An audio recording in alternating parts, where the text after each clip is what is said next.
Everyone, welcome back to Prachi's cooking. आज हम बनाएंगे एक चटपटे रेसिपी और आप बोल सकते हैं इसे स्नैक्स रेसिपी। और ये बिल्कुल 10 मिनट में बन जाएगी और इजीली बन जाएगी। और ये रेसिपी हम सूजी और बेसन से बनाएंगे। तो चलिए बनाना शुरू करते हैं।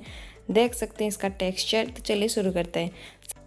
तो सबसे पहले हम लेंगे यहाँ पर सूजी। ये बारीक वाली सूजी है और इसका क्वान्टिटी है हाफ कप। और यहाँ पर हम लेंगे बेसन। बेसन का क्वान्टिटी है हाफ कप। इसको अच्छे से हम हाथ से मिलाएंगे क्योंकि इसमें हम अभी पानी डालेंगे। पानी डालने से पहले हम इसको हाथ से अच्छे से क्रम्बल कर लेंगे। इस तरीके से बिल्कुल मिक्स होना चाहिए। उसके बाद हम यहाँ पर डालेंगे हाफ कप पानी। पहले हम हाफ कप डालेंगे, उसके बाद और पानी डालेंगे। अच्छे से मिक्स करेंगे और मिक्स करते जाना है और इस कंसिस्टेंसी तक आ जाएगा। उसके बाद हम क्या करेंगे, और थोड़ा सा पानी हम यहाँ पर ऐड कर लेंगे, यानी कि हाफ कप से थोड़ी कम है ये पानी। अच्छे से मिक्स करेंगे और इसका जो बैटर है ये बिल्कुल इस तरीके से बनना चाहिए। देख सकते हैं आप वीडियो में, फ्लोइंग कंसिस्टेंसी का बनना चाहिए इस तरीके से। तो यहाँ पर आप ध्यान दीजिएगा, हाफ कप बेसन, हाफ कप सूजी और 1 कप वाटर।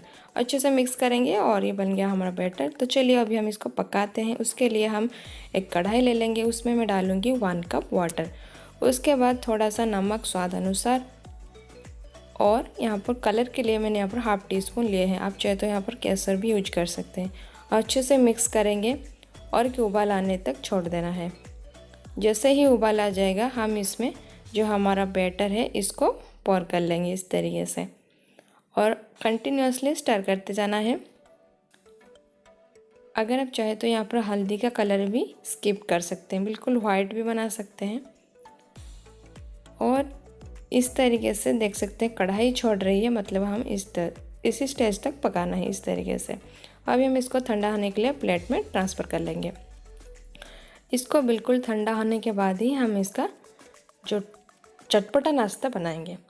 तो बिल्कुल ठंडा हो चुका है। अभी हम थोड़ा सा मसाला यहाँ पर ऐड कर देंगे। 1 टीस्पून जीरा पाउडर, 1 टीस्पून धनिया powder, 1 teaspoon red chilli powder. आप चाहे तो कोई भी मसाला ऐड कर सकते हैं। और थोड़ी सी धनिया के पत्ते और थोड़ी सी हरी मिर्च को हमने बारीक काट लिए थे।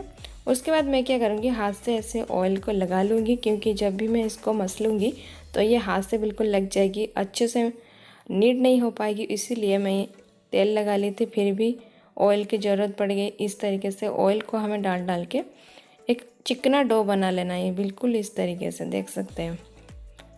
तो ये बिल्कुल रेडी है। अभी हम क्या करेंगे, हाथ में सारे ऑयल लगा लेंगे। उसके बाद एक बॉल तोड़ के इस तरीके से टिक्की शेप में दे देंगे। आप चाहे तो और कोई भी शेप दे सकते हैं। इसी तरीके से मैं सारे टिक्कियों को बना लूँगी और बिल्कुल झटपट बन जाती है। 10 मिनट लगेंगे इसको बनाने के लिए। और ये देख सकते हैं सारे प्रिपेयर हो गए। अभी क्या करेंगे, इसको हम शैलो फ्राई करेंगे। यहाँ पर आप चाहे तो डीप फ्राई भी कर सकते हैं। शैलो फ्राई करने के लिए तेल का टेम्परेचर बिल्कुल हाई कर दीजिएगा। उसके बाद इसको एक एक करके डाल के इसे अभी पलट लेंगे और बिल्कुल लो फ्लेम में पकाएगा, क्योंकि थोड़ा सा इसको पकाना भी ज़रूरी है। उसके बाद गोल्डन ब्राउन होने तक हमें इसको पकाना है और देख सकते हैं इस स्टेज तक पकाना है। और ये बन गया हमारा बहुत ही टेस्टी लाजवाब नाश्ता। और इसको आप गर्मा गर्म कोई भी चटनी के साथ सर्व कर सकते हैं, बहुत ही टेस्टी लगते हैं।